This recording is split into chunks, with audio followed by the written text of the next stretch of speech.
চল জিসান আমার ফুপির বাসা থেকে ঘুরে আসি। আচ্ছা চল যাই, কিন্তু আমি তো শুনছি ওই আম গাছে জিন থাকে, ওইখান দিয়ে যাওয়া ঠিক হবে? এগুলা কিছু হয় না, তুই আয় আমার সাথে।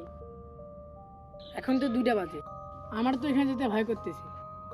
আরে ভিতর ডিম, ভয় পাচ্ছিস কেন? মুখ বন্ধ করে আয় আমার সাথে। আচ্ছা চল। আরে এখানে যাওয়ার দরকার নেই, আমি তো শুনছি এখানে জিন ভূত থাকে। হেই চল তো। যাচ্ছি তো ঠিক আছে, এখন তো দুপুরবেলা, এগুলা কিছু হয় না রে। সামনে তো মনে হয় আম গাছটা না? এই তো চলে আসছি আম গাছের এখানে। আম গাছটা তো অনেক বড় রে। হ্যাঁ চলে আসছি।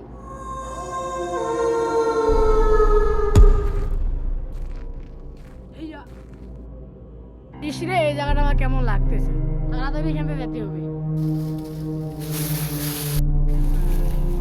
ওই সামনের বাঁশবাড়িটা পার হলেই আমার পুকুর বাসা। আচ্ছা তাড়াতাড়ি চল।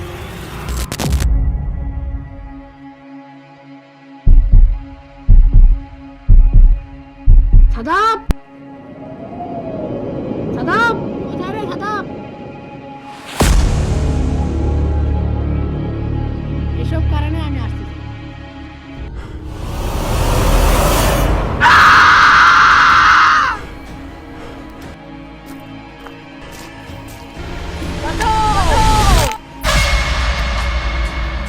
वन के कमेंट असले नेक्स्ट बात देबो। সমস্যা নাই। ওইখানে যাওয়ার দরকার নেই, এখানে একটা আম গাছ আছে, আম গাছে ভূত আছে। ইস রে, আমার কেমন